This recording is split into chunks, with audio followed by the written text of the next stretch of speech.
I stood in the cramped bedroom, the dim light from the bedside lamp casting a faint glow on Megan's face.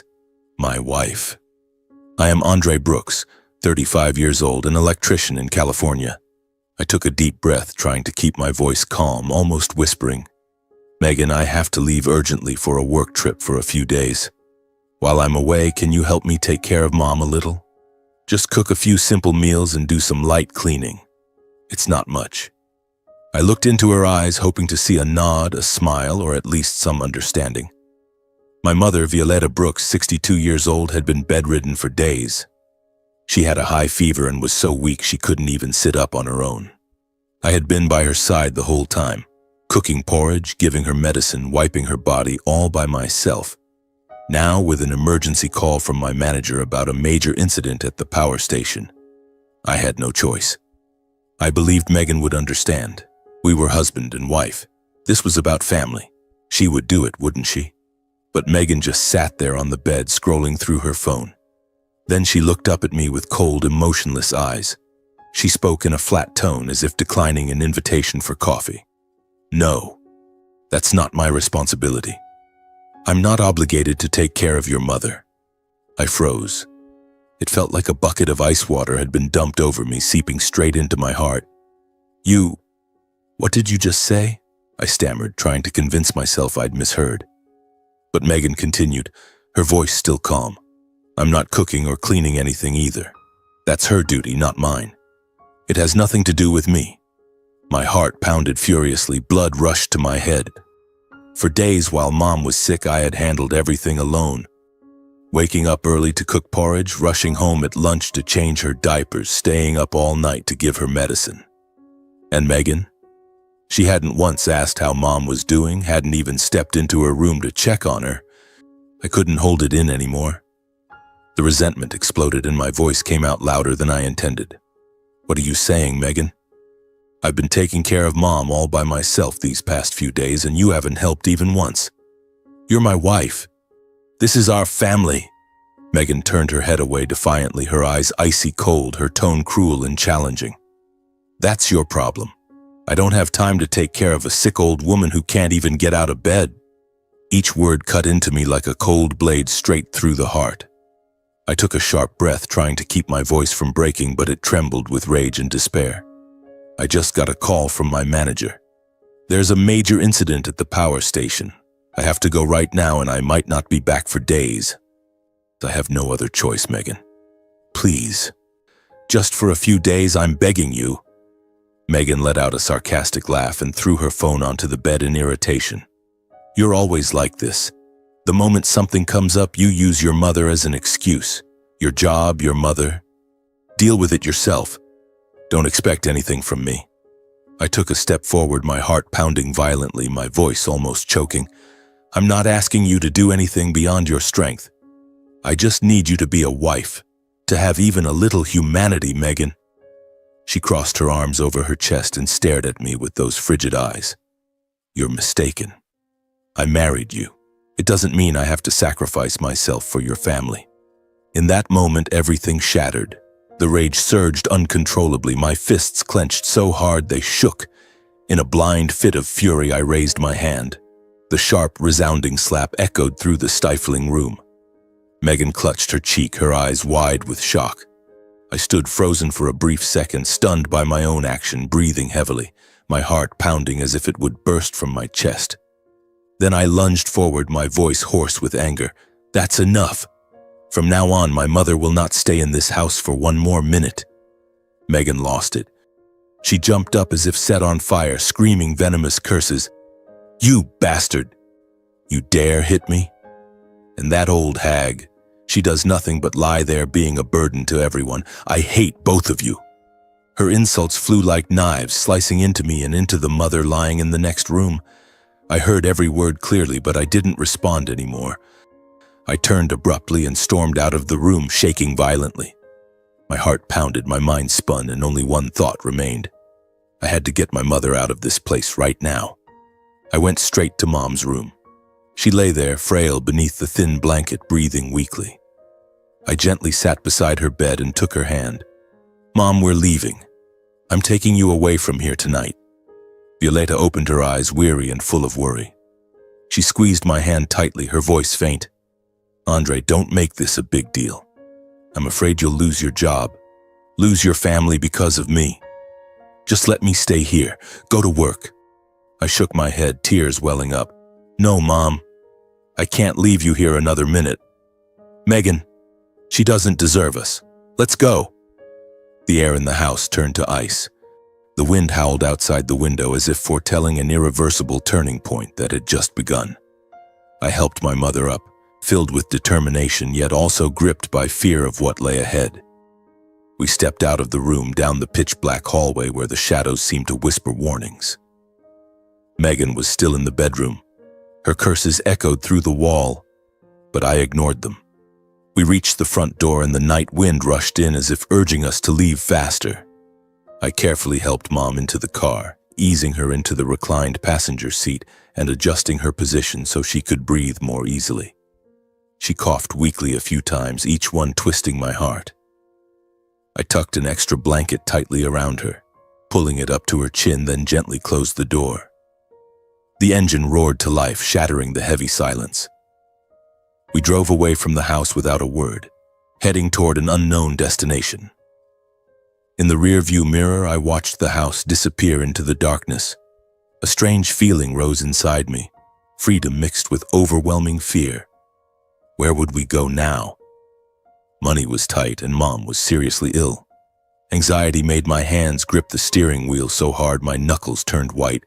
My eyes stared fixedly at the dark road ahead. The car rolled through the deserted streets of late-night California. Yellow streetlights reflected off the rain-slicked pavement. I glanced at Mom. She was trying to sleep, but her breathing remained labored. Suddenly, I remembered work. I had to call my manager and ask for emergency leave.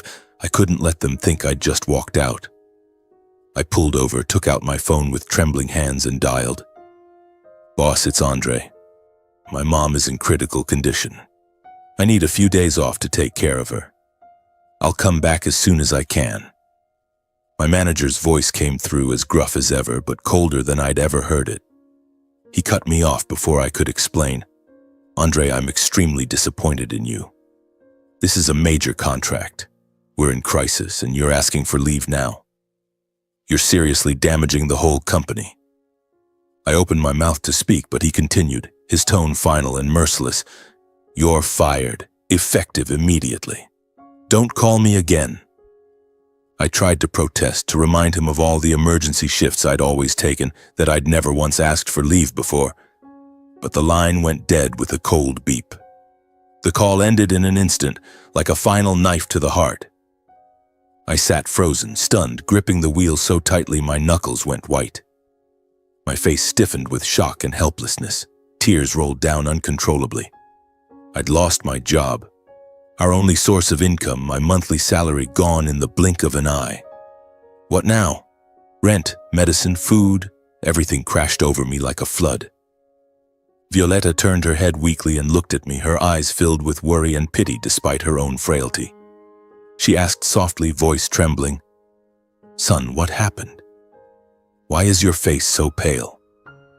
I pressed my lips together, forcing down the surge of emotion, and managed a strained smile.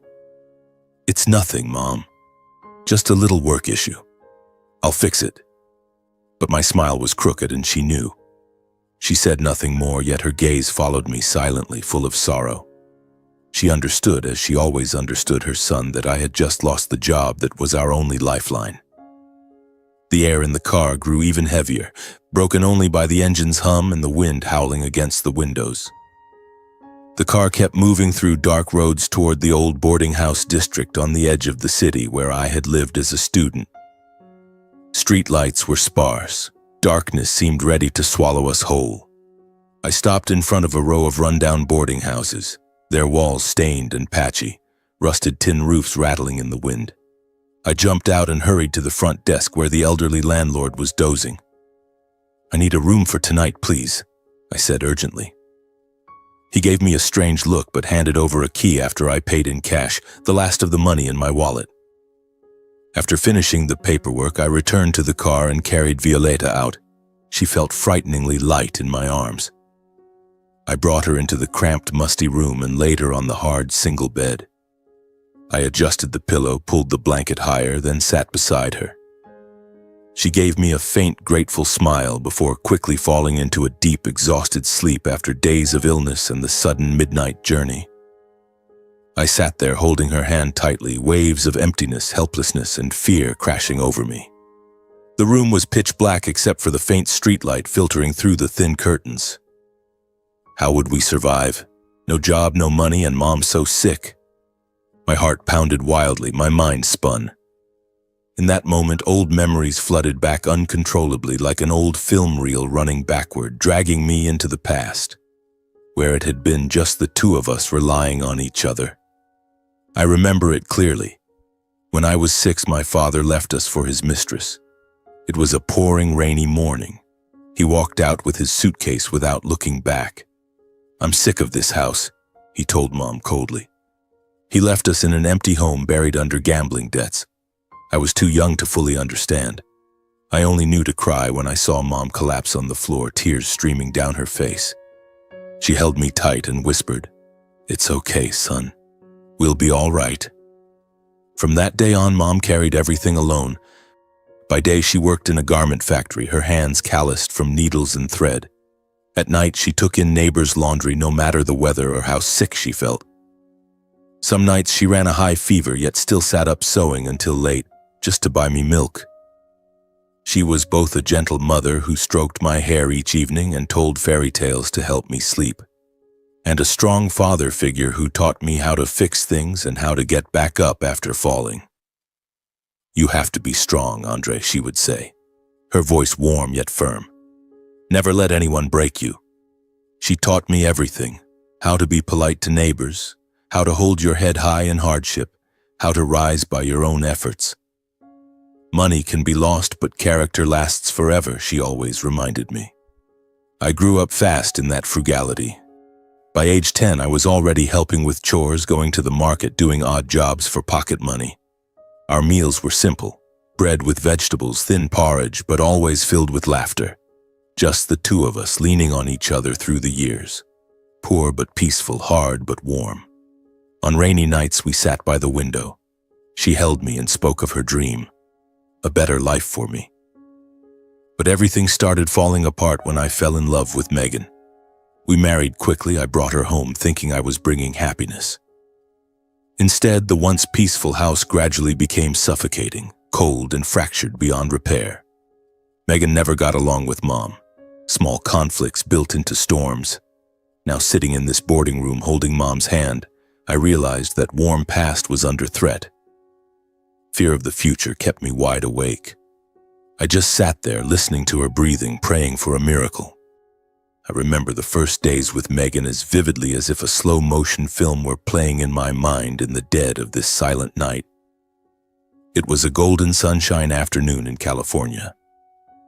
After finishing my shift, I stopped by a small roadside cafe to buy coffee to bring home for Mom.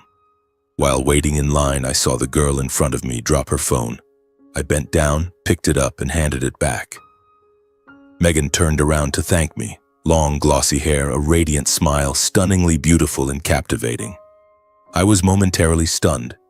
She was confident, glamorous in designer clothes, carrying a luxury handbag, and spoke with the effortless charm of a movie star. I was instantly smitten, so blinded that I overlooked everything about her true character. At that moment, all I saw was a perfect woman who could fill the emptiness of my monotonous life.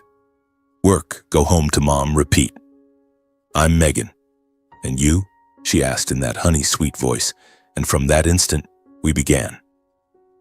The dating period felt like a dream. Megan was always affectionate, attentive to the smallest details. She cooked simple but delicious meals, sent loving texts all day long, and took me on romantic beach dates that convinced me I had found the ideal woman to build a family with. "You're everything to me," she whispered in tight embraces, and I believed her completely. I told her about Mom, about our hard years, and she listened, nodded, even wiped away tears. "I promise I'll love her like my own mother," she vowed, and my heart melted. How could I know it was all an act? The excitement I felt back then was pure joy, not a warning of the storm to come. I married Megan with absolute faith that we would care for Violetta together, repaying her for all the years she had sacrificed for me. On our wedding day, under brilliant sunshine, I looked at Mom sitting in the front row, her eyes shining with happiness. We would be happy. Mom could finally rest and our family would be complete. But reality was far crueler. Things began to go wrong the moment I suggested we live with Mom after the wedding. We were sitting on the sofa planning our new life when I said, "Honey, let's move in with Mom, okay? She's been alone for so long, I want to take care of her." Megan didn't object outright, but her eyes visibly cooled. Her smile vanished and reluctance showed in the way she clenched her hands. "If that's what you want, I have no objection," she replied flatly, pretending to agree. I thought she was just tired. I didn't realize that was the first crack. From the day we moved in with Mom, Megan never lifted a finger around the house. Every single day she came home from her office job at a small company, sprawled on the sofa watching TV with her feet on the table, or scrolled endlessly on her phone, leaving all the cleaning and cooking to Violetta. I would come home exhausted from my shift and find Mom hunched over in the kitchen, sweeping the floor, the smell of simmering chicken soup wafting from the pot. "Mom, rest." "Let me do it," I'd say. But she'd shake her head. "You rest, son. I'm used to it." Megan just sat there as if the house were a hotel and Mom the maid. My heart began to ache, but I told myself she's still adjusting, she'll change. Out of love for me, afraid I was working too hard and terrified of causing friction between husband and wife, Violetta silently did everything: cleaning, grocery shopping, cooking, laundry. She woke at dawn, prepared breakfast, swept, washed clothes, and still hadn't rested by nightfall. Some days she was exhausted, coughing from dust, yet she smiled. "I'm still strong, don't worry too much." It broke my heart to watch, but I didn't dare say much for fear of angering Megan. Everything repeated day after day in Mom's quiet endurance and my own painful silence. I blamed myself. Why am I not stronger? Why am I letting her suffer? A growing unease crept in like the ticking of a time bomb. One day I came home earlier than usual because my shift ended unexpectedly. I walked in and froze. Violetta was bent over, wiping the floor, back hunched, breathing heavily, sweat pouring down her face, while Megan sat watching TV without a glance, the loud laughter from the show grating in my ears. Anger flared in my chest like fire. "Megan, can you pause the TV and help Mom clean the floor?" "She's exhausted," I said directly, trying to stay calm. Megan just glanced over and shrugged. "I'm in the middle of a show. She can do it herself." So annoying. Then she got up, walked into the bedroom, and slammed the door, leaving Violetta standing alone in the empty living room, rag still in hand. Mom looked at me with a sad smile. "It's okay, son. Don't be angry with her. I'm almost done." I swallowed hard, choking on resentment, but didn't follow Megan.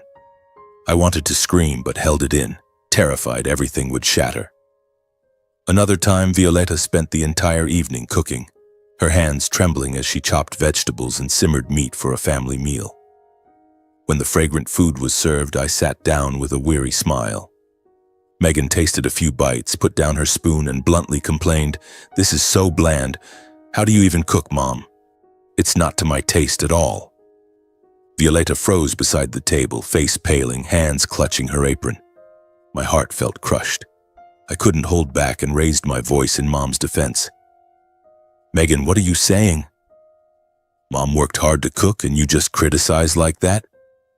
But Megan huffed, shook her head, and walked away. "I'm just being honest. You always take your mom's side. I'm going to bed." She made her defiance clear and slammed the bedroom door. I stayed at the table holding Mom. "Don't be sad, Mom. She's just a bit stubborn." Mom only shook her head. "It's fine, son. I'm used to it." I tried talking to Megan countless times, gently beside the pillow. "Honey, please help Mom a little. She's getting old." Sternly, "You can't keep acting like this. This is family responsibility." trying to keep peace by buying her gifts in exchange for change, sometimes forced to speak harshly during arguments. "You're too selfish, Megan. I can't take this anymore." Each time she just mumbled agreement, nodded. "Yes, I'll try," but never changed. She kept lying on the sofa, kept criticizing, kept ignoring everything. My anger built up, waiting for the inevitable explosion. Whenever tensions rose between us, Violeta was always the one to mediate, urging me to be patient. "Son, bear with it for the sake of peace in the family. I can handle it. I just want us to stay together." She kept telling me not to let her presence ruin my marriage, even though she was the one suffering the most, enduring the complaints and contemptuous looks. Her words only made me feel more tormented, torn between unbearable love for my mother and guilt at my own helplessness in my own home. Why didn't I protect her sooner? I asked myself every night, lying beside Megan, yet filled with regret. The once warm house had become a prison, and I felt utterly lost. Reality pulled me back. I looked at Mom's frail hand in mine, deep wrinkles and calluses from decades of hard work. Today had finally crossed every limit of endurance. All the times I had swallowed my anger had now forged an irreversible decision. Even if I lost my job, even if we had nothing left, even if we had to start over from zero, I could not let Mom be hurt for one more day. Deep in my heart, one choice was now carved in stone. From this moment forward, my only priority would be protecting my mother, no matter the cost. The boarding room was pitch black, wind howling outside the window, but that resolve burned like a warm flame inside me. The future was uncertain and terrifying, yet I was ready to face it. In the days that followed, I began running everywhere, looking for any job that could bring in money to support the two of us. At dawn, before the sun even rose, I would get up, throw on my old jacket, and head out into the bustling streets of California.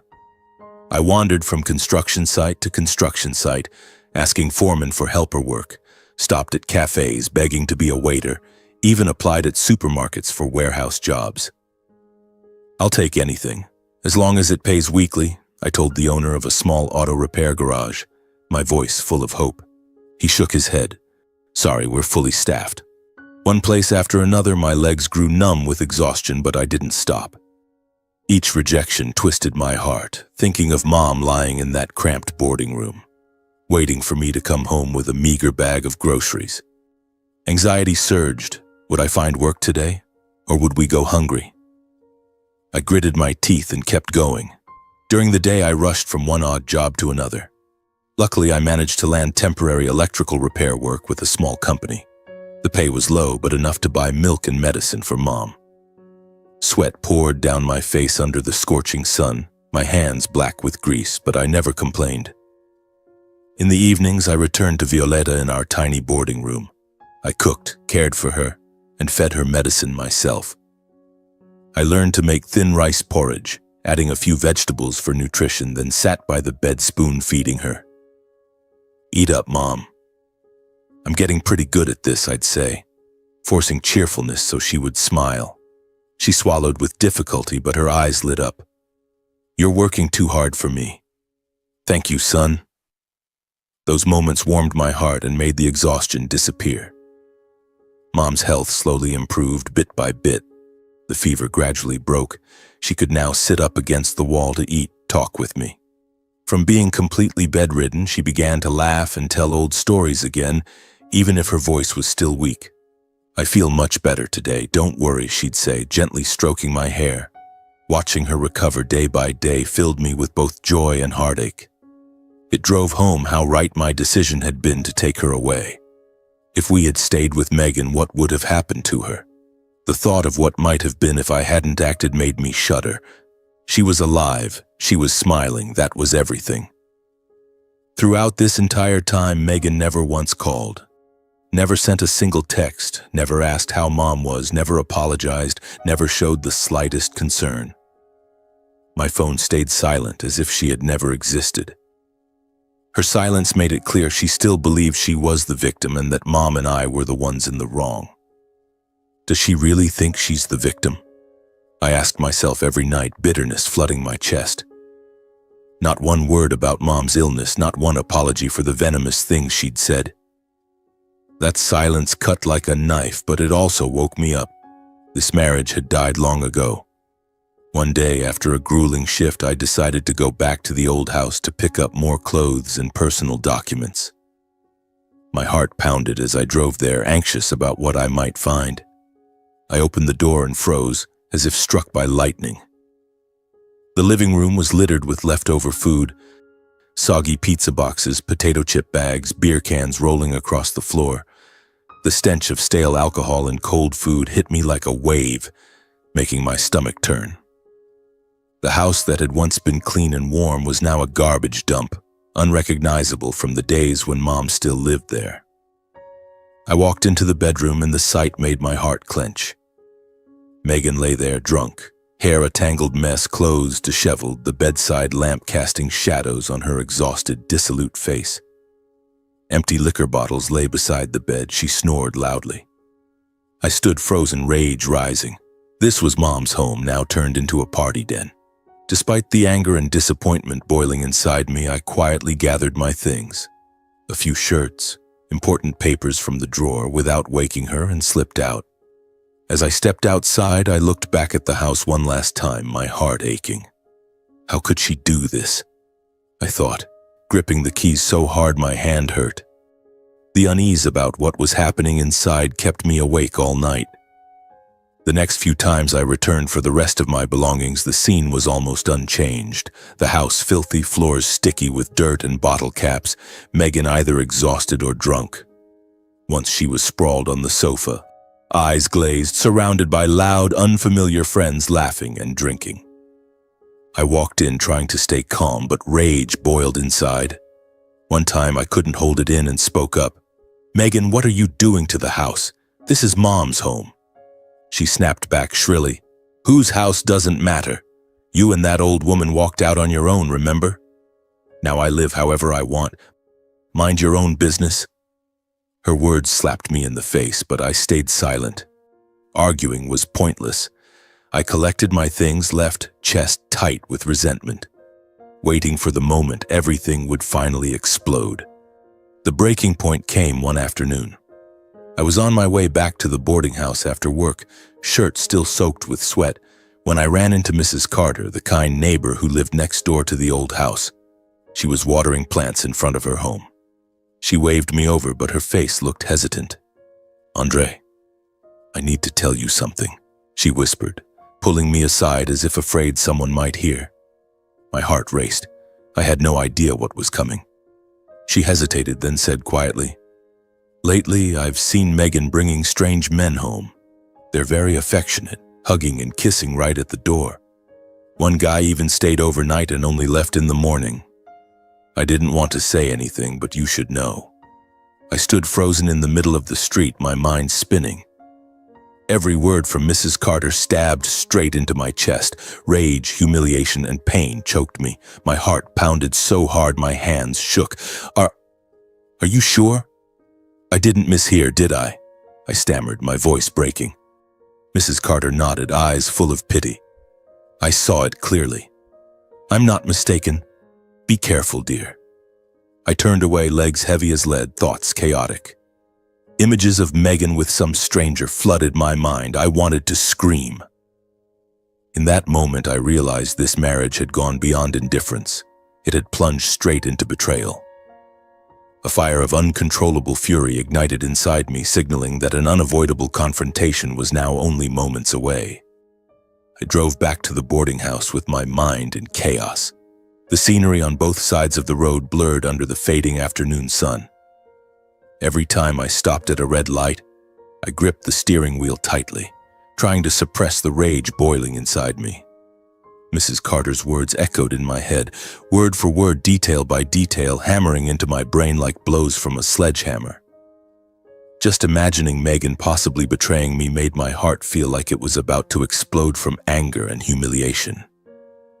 When I reached the boarding room and opened the door, I saw Mom sitting propped against pillows reading an old book.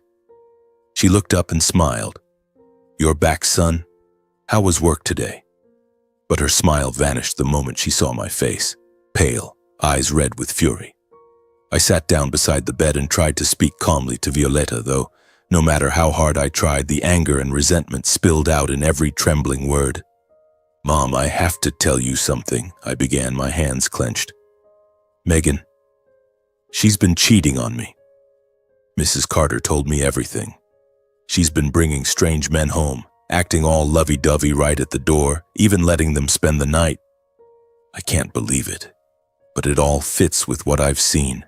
The mess, the smell of alcohol, the strange traces." The words poured out like a flood, thick with outrage. Mom stared at me, eyes wide with shock, her trembling hand reaching for mine. "Calm down, son. Are you absolutely sure? Don't jump to conclusions." I shook my head, voice rising. "I'm certain, Mom. I'm taking you back to our old house right now. I'm reclaiming the home that has always belonged to you. We can't let someone as irresponsible as Megan defile the place that used to be our sanctuary. She turned it into a party den. And now she's cheating? That's unacceptable." I declared that I could no longer tolerate it, could no longer pretend nothing was happening. My heart pounded as I thought about the confrontation ahead. How would Megan deny it? Would it turn violent? Mom anxiously tried to calm me, her voice shaking, eyes filled with worry. "Please calm down first. Don't rush into anything. Try talking to your wife again, find out the truth before deciding." "What if it's just a misunderstanding?" She squeezed my hand tighter, pleading, "I'm afraid your anger will push things too far, that you'll lose both your family and your future." Her words twisted my heart, but I rejected all advice. I insisted I had endured enough and would not back down this time. I've put up with too much already, from the coldness and contempt to today's betrayal. I can't keep pretending everything's fine.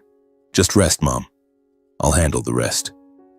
I stood up, filled with determination mixed with dread, and drove alone back to the old house to confront Megan face to face. As I sped through familiar streets, my heart raced, cold sweat breaking out. What will she say? Will she cry or scream?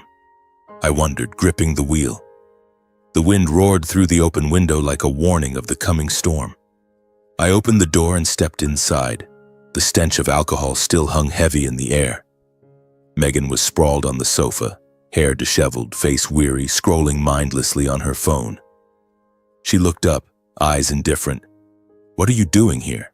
Looking for a fight?" I stood in front of her, voice ice cold. "Megan, we need to talk. About you sleeping with another man." The moment those words left my mouth, Megan shot to her feet, face flushed with rage. "Cheating? Where did you hear that? Who told you? That nosy old hag Carter, right?" She let out a venomous laugh. "That bored old woman only knows how to make up stories and destroy other people's families. I haven't done anything wrong." I didn't waste time arguing. I calmly listed everything. The all-night parties, the trashed house every time I came by, the smell of booze, even a man's shirt I'd found forgotten in the bedroom. "Explain, Megan. Mrs. Carter saw you bringing him home, making out at the door, letting him stay overnight. Do you think I'm blind?" Faced with concrete evidence, Megan fell silent for a moment. A flash of panic crossed her face, her eyes darted away. She stammered, unable to form a coherent defense. I declared my decision without hesitation. "We're getting divorced, Megan. I have no reason left to continue this marriage." She froze, then exploded in fury. "Divorce? You're just looking for an excuse to abandon your responsibilities. I'm not leaving this house. You'll never kick me out." Coldly, I informed her that the house belonged to my mother, not her. The deed was clear. Mom had owned it long before we married. "You have no right to be here. If you don't pack your things and leave on your own, I'll call the police for illegal trespassing." My words hit her like a thunderbolt. Rage, humiliation, and shame turned her face ashen. She hurled a few more insults, but cornered with no way out, she finally dragged her suitcase to the door, eyes burning with hatred. "You'll regret treating me like this," she screamed before storming out. After Megan left, I returned to the boarding house and brought Mom back home after many days apart. She stepped inside with a mixture of joy and worry, her eyes sweeping over the living room, still bearing traces of the recent chaos. Beer cans on the floor, the faint lingering smell of alcohol. Yet Violeta still urged me to reconsider, hoping I wouldn't let anger sever everything completely. Think it over again, son. Megan is still your wife. What if she truly regrets it? I stood firm, repeating that I would never again let Mom live in contempt and pain. No, Mom, I've thought it through. From now on, it's just the two of us starting over. No turning back. In the days that followed, we cleaned the house together and slowly returned to a quiet daily rhythm. I scrubbed the floors, Mom rearranged things, and laughter gradually came back. On the surface, everything seemed peaceful again. But deep inside me, a lingering unease smoldered, warning that the storm was far from over. Every night as I lay in bed, thoughts of Megan haunted me. What would she do next? Come crawling back with apologies or keep the hatred burning? Anxiety kept sleep shallow, like standing at the edge of a new tempest. I tried to focus on my daily work. Small electrical repair contracts I managed to pick up through friends.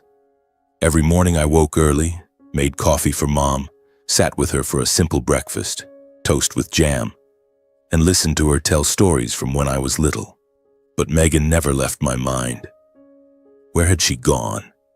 Was she living with that man now? I checked my phone several times, half hoping, half dreading a message from her. Nothing. That silence felt like a ticking time bomb. Every car that stopped outside made my stomach clench. The uneasy feeling grew day by day, creeping into every corner of the house like a shadow. One golden, gentle California afternoon, while I was sitting in the living room fixing an old table lamp and Mom was in the kitchen preparing dinner, there was a sudden knock at the door. I stood up, walked over, opened it, and froze. Megan stood there, face ice cold, with a tall, dark-haired man beside her who wore an arrogant smirk.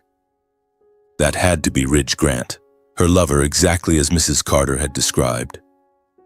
Without a word, Megan pushed past me into the house, dragging a large bag to collect the last of her belongings, right while Mom and I were home. She packed coldly, not sparing me a single glance, not greeting Violeta at all. Mom stood in the kitchen doorway, eyes wide with shock, hands clutching her apron. I stood rooted to the spot, blood rushing to my head. Megan, what are you doing? This isn't your house anymore, I said, trying to keep my voice steady, but my heart was pounding. She didn't answer, just yanked clothes and cosmetics from the closet and stuffed them into the bag. Ridge leaned against the doorframe, arms crossed, looking at Mom and me with open contempt, as if we were beneath him. The air in the house turned suffocating. Tension spread like thick fog. Mom whispered, "Son, let her take her things. Don't fight." But rage was boiling inside me. My fists hurt from clenching so hard. Megan finished quickly, grabbed the bag, and headed for the door where Ridge waited with that smug grin, patting her shoulder like she was his trophy. At first, she seemed ready to leave, walking fast as if she couldn't get away quickly enough. But after a few steps, whether she couldn't swallow her resentment or deliberately wanted to provoke us, she suddenly stopped, turned, and planted herself right in the doorway. Her eyes blazed with hatred as she stared at Mom and me. "Wait," she spat, voice shrill and dripping with sarcasm. "Before I go, let me make something clear. Andre, do you think you're some kind of hero? Dragging that old woman away and then throwing me out? Do you think that makes you the good guy?" She sneered, her gaze sweeping over us with pure contempt. "You two have been living off me for years and now you act all high and moral. She's always sick, always lying around doing nothing. And you're just a weak husband who couldn't keep his wife." Each word stabbed straight into our dignity. Megan gripped her suitcase handle tighter, hissing through clenched teeth. "You think divorce ends this? I'll make you regret today." Mom stood stunned, face pale, tears rolling silently down her cheeks as she gripped the kitchen counter. Seeing my mother insulted like that snapped something inside me. Rage exploded, burning away all reason. "Shut your mouth, Megan," I roared, lunging toward her completely out of control, fist raised, ready to slap her again. My vision blurred, breath ragged, eyes burning with fury. At that instant, Ridge charged in, blocking me aggressively, deliberately provoking. "Touch her and see what happens," he growled, shoving my shoulder hard, eyes blazing. We crashed into each other, fists flying, kicks landing, the dull thuds of blows echoing. I grabbed his collar, he punched me in the stomach. The air outside the house became suffocating with violence. Mom screamed, "Stop it, Andre. Don't fight." But I heard nothing, only the blood roaring in my ears, a mix of terror and exhilaration. Would I hurt him badly? Would the police come? The chaos, shouting, punches, furniture crashing, drew the neighbors. Mrs. Carter came running from next door, face red from sprinting, waving her arms. "Stop it right now! What on earth are you doing? Talk it out. Don't fight." She threw herself between us, trying to pull us apart, shouting, "Andre, calm down. Don't let anger blind you. And you, let go right now." After frantic struggling, we were finally separated. Both of us stood panting, glaring, hearts pounding like war drums. I wiped blood from the corner of my mouth, still shaking with adrenaline. Meanwhile, Megan still wouldn't stop. She kept hurling venom at Violetta. "You old hag, who do you think you are? Living forever just to torment your son? Useless parasite." Watching Mom hang her head, tears streaming down her face, Mrs. Carter finally snapped. She turned to Violetta with a look of long-held anguish, as if carrying a heavy secret for years. In front of everyone, she blurted out a sentence that froze the air solid. "Violetta, how much longer are you going to stay silent and keep hiding the truth about everything?" That sentence stunned me into silence. Megan and Ridge went rigid. Violetta stood motionless, face drained of color, eyes wide with panic. Dead silence fell over the front yard, thick, oppressive, announcing that a shocking secret was about to be revealed. My heart hammered wildly, dread surged through me. What truth? What had Mom been hiding? I stared at her, eyes full of questions, but she only looked down, saying nothing. Megan opened her mouth, but no words came. Ridge stood like a statue. Mrs. Carter sighed deeply. "You have to tell them, Violetta. It's time." That moment stretched on forever.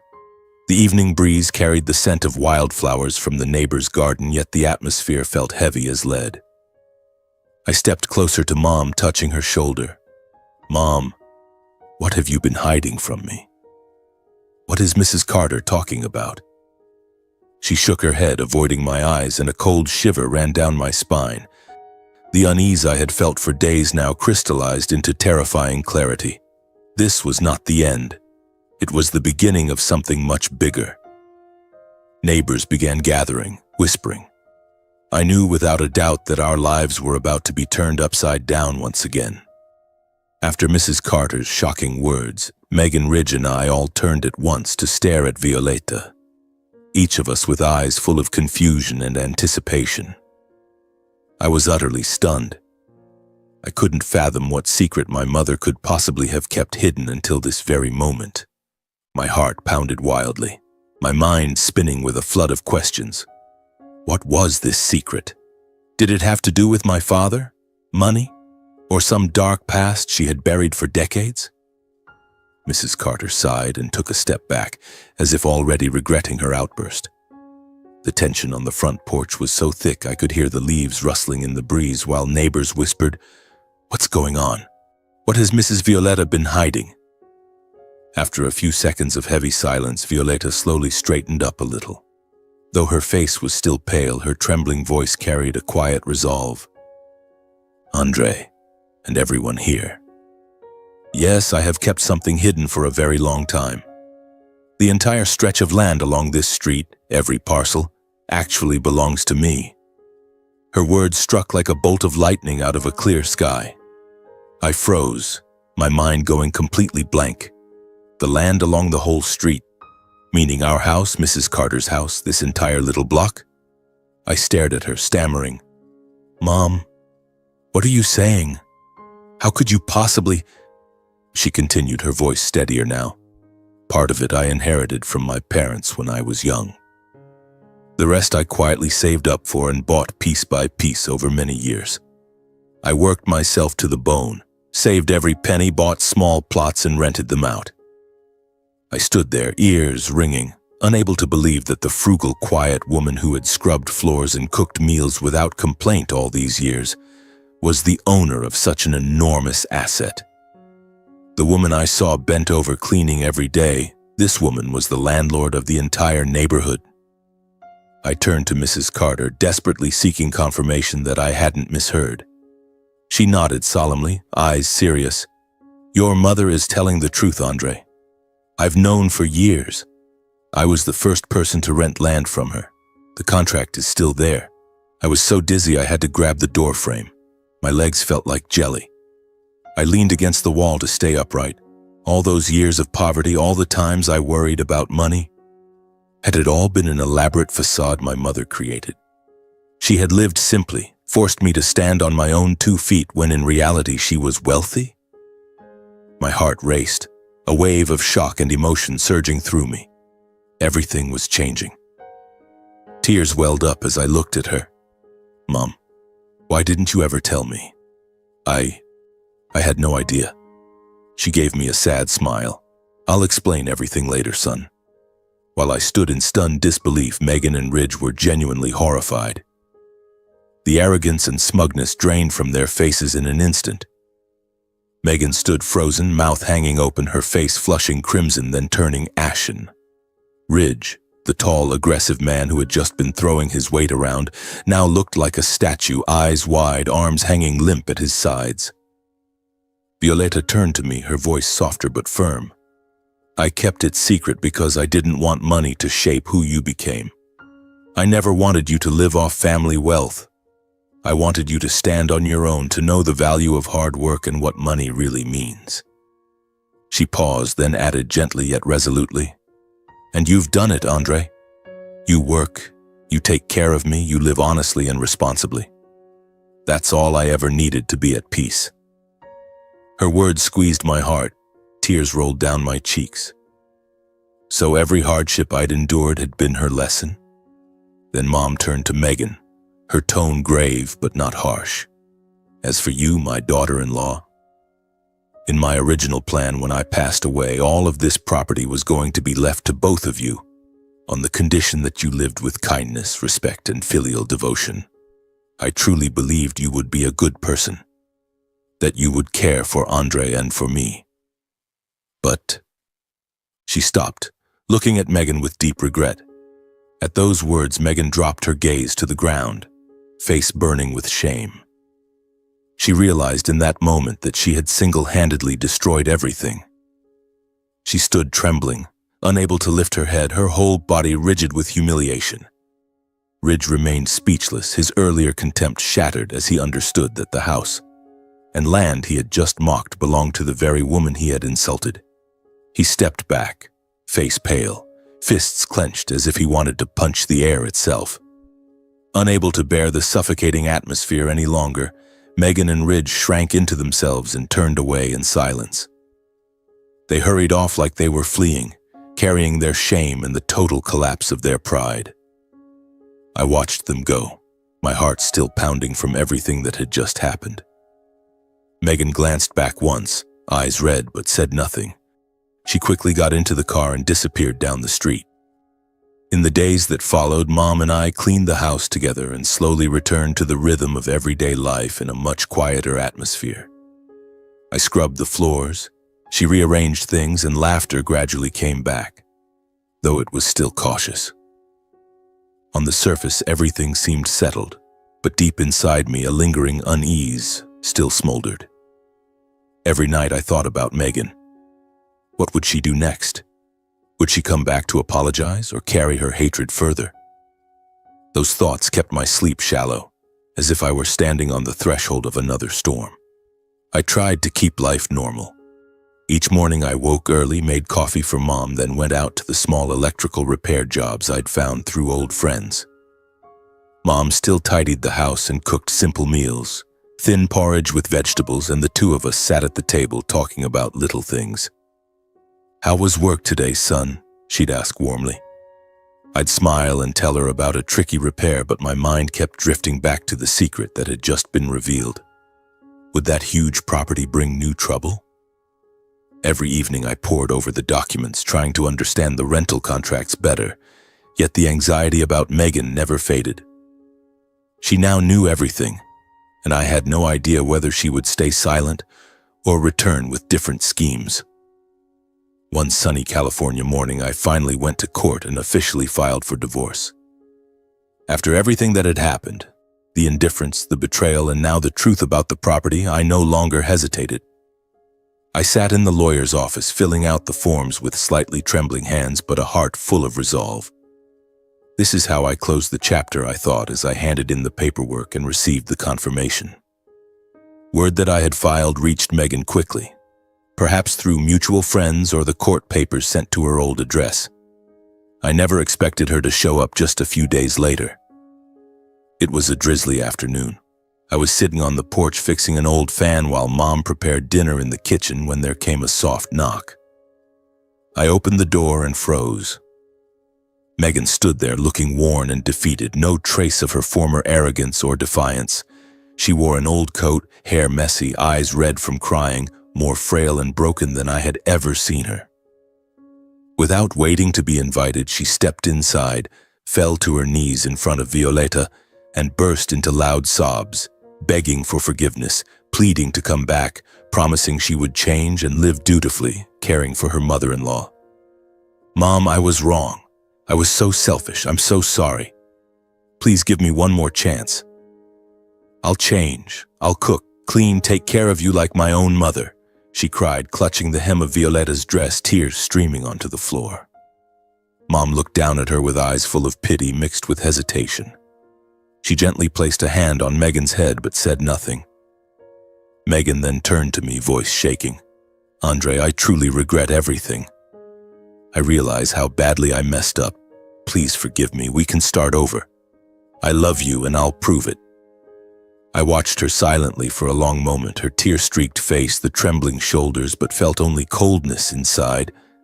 Then I answered flatly, my gaze hard as stone. "No, Megan. Do you think I'd believe you now? If Mom's wealth hadn't been revealed, you would never have come crawling back. You're only here because of greed, because you want your share. You betrayed me, humiliated my mother, and now you think a few tears will fix it?" My voice didn't waver, even though my heart was racing. What if she exploded in anger or begged even more? I declared that I had absolutely no trust left in her, that this marriage was over for good. If she had anything else to say, we would see each other in court. There was nothing left to discuss. "Leave and don't ever come back," I said, pointing to the door. Megan stood up, face twisted with resentment. She wiped her tears, but her eyes burned with venom. Before walking out, she shot one last hateful glare at Mom and me, then stormed off, footsteps heavy on the path. "You'll regret treating me like this," she shouted before slamming the car door and driving away. I closed the door, turned and hugged Mom. My heart ached, yet I also felt relief. Some things hurt, but they still have to be done. "And you did the right thing," she whispered, stroking my back. A few weeks later, the divorce hearing took place at the local courthouse. The process was quick. No shared assets, no children, no significant disputes. The judge asked a few basic questions, reviewed the paperwork, and granted the divorce. Megan sat on the opposite side, face expressionless, never looking at me, signing the papers with trembling hands. When it was over, I walked out feeling both lighter and strangely empty, like I had finally closed a chapter filled with pain and betrayal.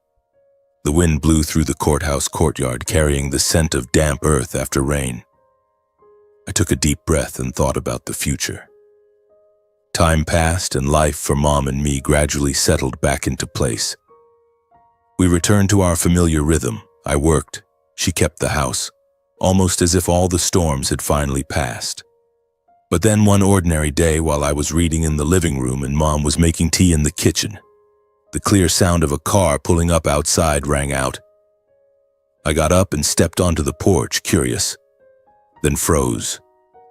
Megan stood at the gate, and beside her was the familiar smug figure of Ridge. My heart pounded instantly, anger flared. What more could they possibly want after everything was finished? What are you doing here? Haven't you caused enough trouble? I growled, striding forward to block their path. Then I noticed a third person. An unfamiliar middle-aged man with a cold expression and calculating eyes, wearing an old suit and a half-smile that sent chills down my spine. I was about to tell them all to leave when Violetta came out from the kitchen, and her reaction stopped me cold. Her face turned as white as paper, her hands shook so violently the teacup nearly fell, and her eyes locked onto the stranger as if she were staring at a ghost from the past. She whispered something inaudible, voice breaking, gripping the doorframe to stay upright. In that moment, I understood. This man was deeply connected to my mother, perhaps a part of the past she had never fully revealed. The air in front of the house suddenly grew heavy and suffocating, signaling that a new storm, far bigger than the divorce, had only just begun. I stood there, heart pounding like war drums, blood rushing to my head until my ears rang. Mom remained frozen, face as white as paper, hands trembling as she clutched the hem of her blouse, eyes locked in horror on the strange middle-aged man. Megan and Ridge stood beside him, smirking triumphantly, as if they were holding a secret trump card. I turned to Mom, voice shaking. "Mom, what's wrong? Who is he?" But she didn't answer, just shook her head weakly, tears rolling down her cheeks. A wave of dread surged through my chest, a dark premonition enveloping the familiar house. The three of them, Megan, Ridge, and the stranger, stepped inside, claiming they had important matters to discuss. The air in the living room instantly became suffocating. I reluctantly let them in and closed the door behind them, my hand gripping the knob so hard it hurt. Megan sat on the sofa with a fake look of remorse. Ridge leaned against the wall with arms crossed, and the middle-aged man sat directly across from Mom, his gaze sweeping the room like he was appraising merchandise. "We need to talk privately," he said in a cold, calculating voice.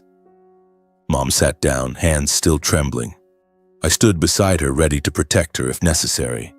Anger mixed with anxiety kept me from sitting still. What did they want now, after everything? The man stared at Violetta for a long moment, then turned to me and introduced himself as Dorian Grant, Mom's ex-husband and my biological father. His words exploded in my head like a bomb. "I am Dorian Grant, Violetta's former husband and your real father, Andre." I froze in shock and whipped around to Mom, waiting for her to deny it. "Mom? No, right?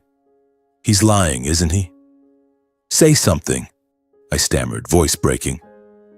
But Violetta didn't deny it. Her face drained of color, emotions swirling visibly, hands trembling slightly, an indirect admission of the truth. She lowered her head, tears falling in heavy drops onto the floor. "Andre, everything he said is true. He is your father."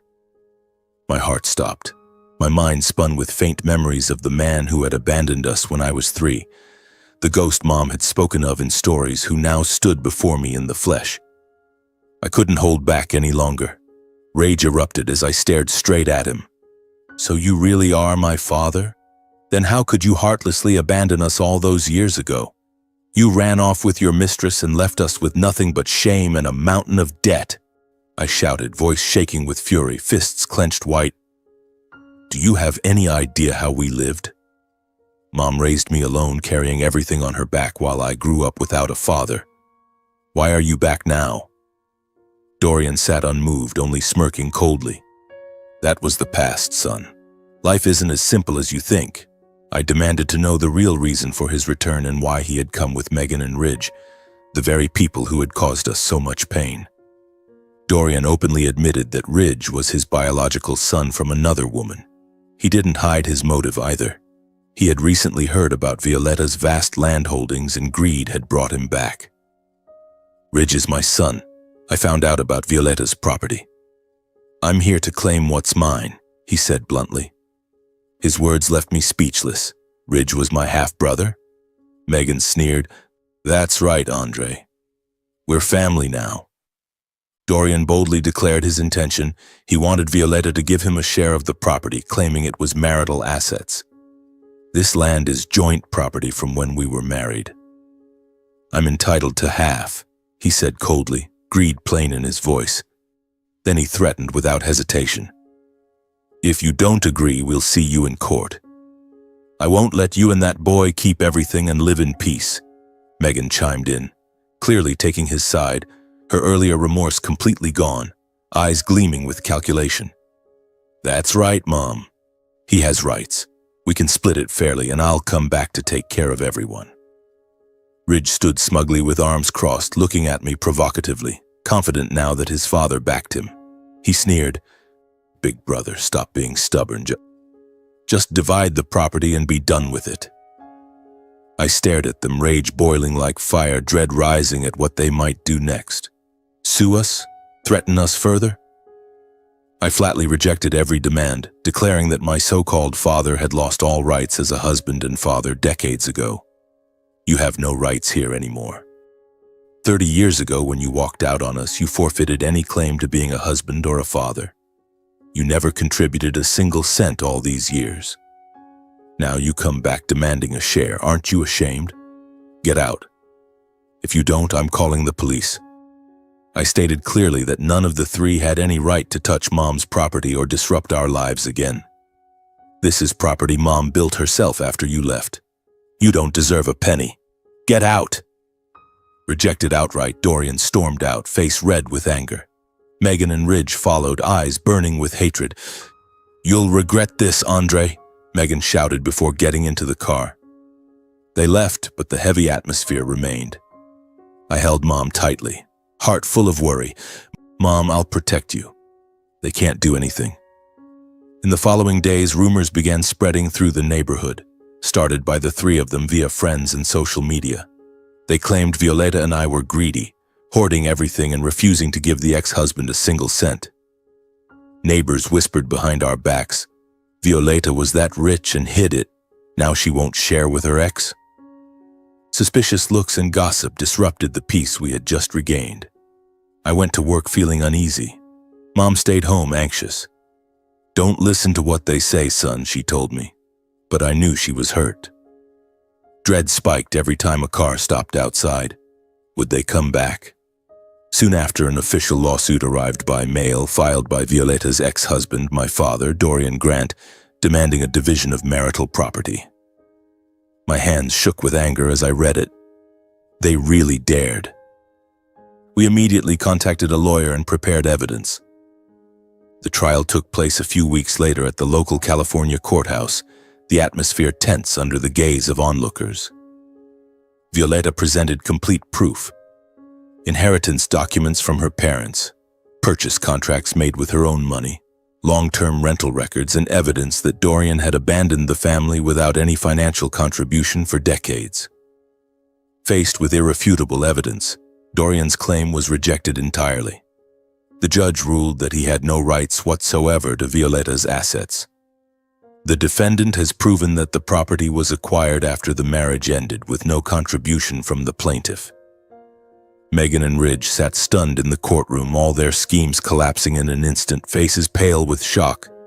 Dorian left the courthouse humiliated and furious, unable to utter a word in protest, walking out silently with Megan and Ridge trailing behind. I watched them go, feeling relief but still uneasy. Would they finally stop? Mom and I walked out of the courthouse with our heads held high, finally closing the ghost of a past that had haunted us for decades. We hugged in the hallway, Mom crying silently. I smiled, but worry lingered. The storm had passed, yet its echoes remained.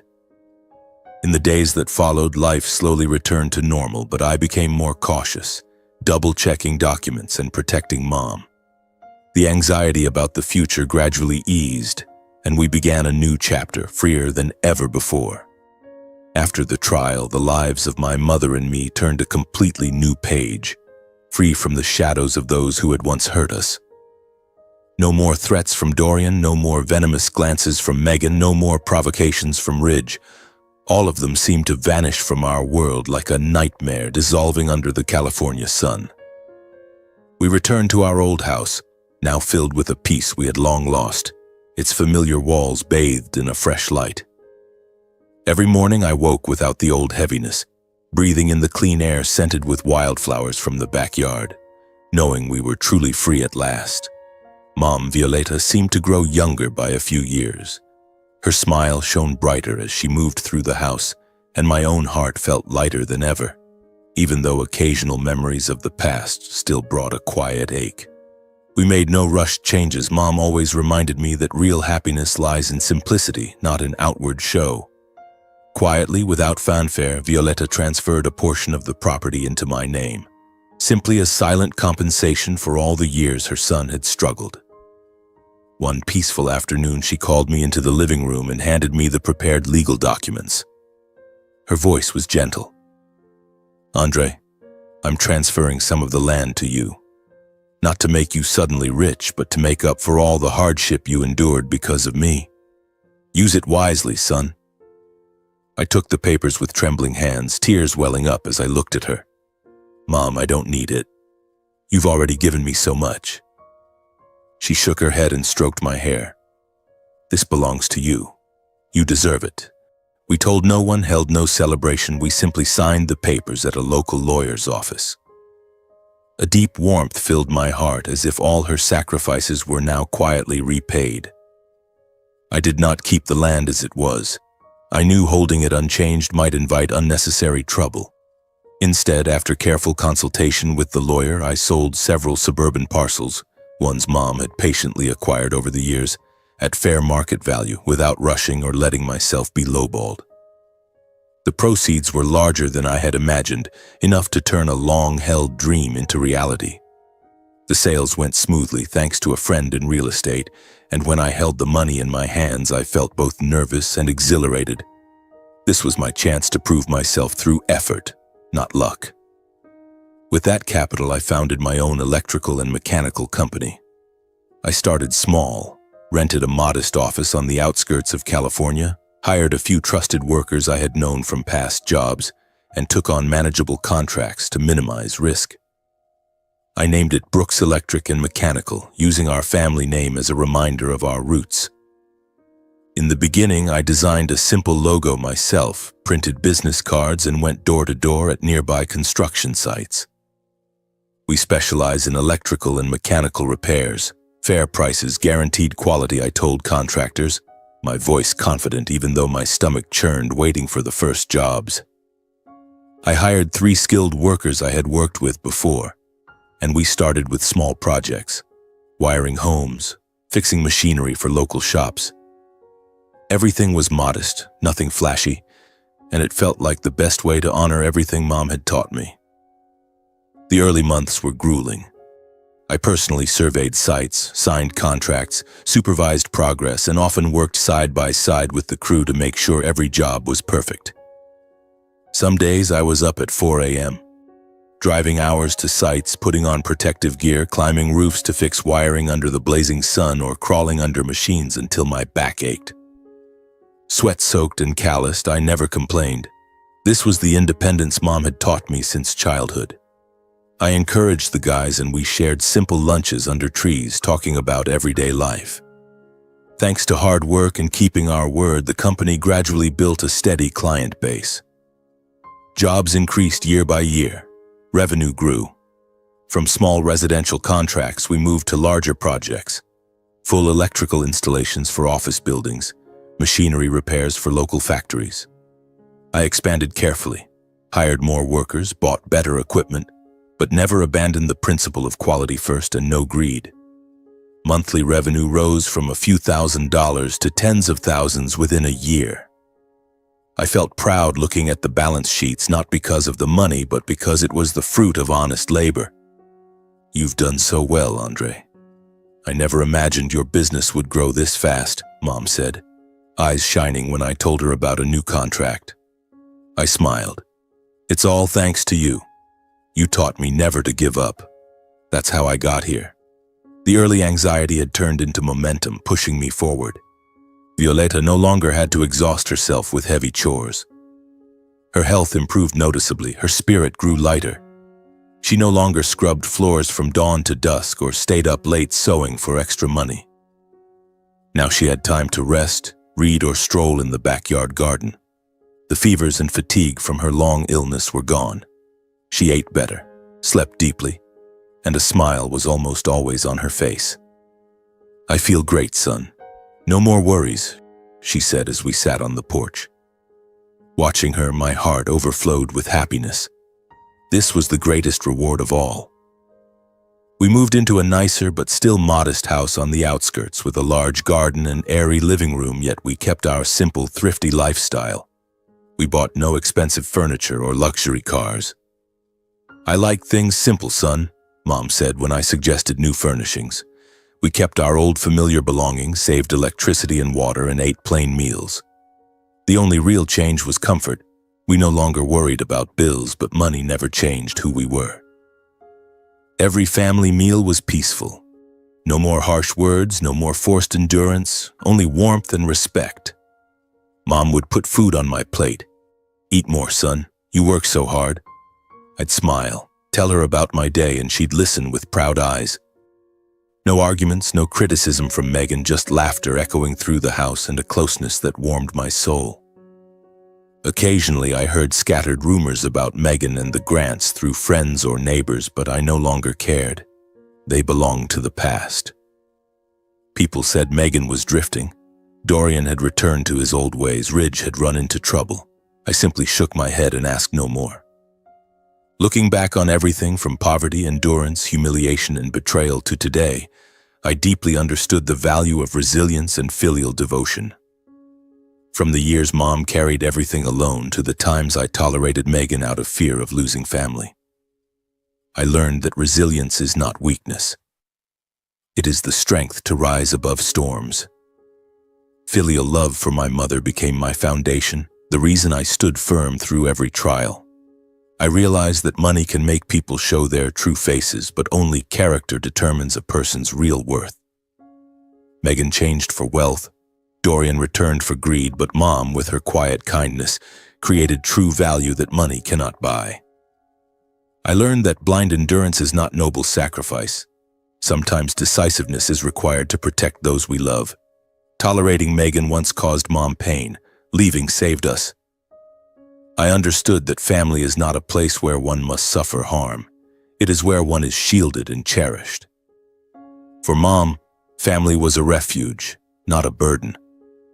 From the pain of my failed marriage, I learned never to trade self-respect for a relationship that has lost love and loyalty. I had endured Megan too long. Now I know my own worth. From Mom's life, I learned that silent, steadfast kindness can build something great without show. She accumulated wealth without boasting and taught me humility. On this new stretch of road, I choose to live more slowly, more mindfully, cherishing every small moment of ordinary life.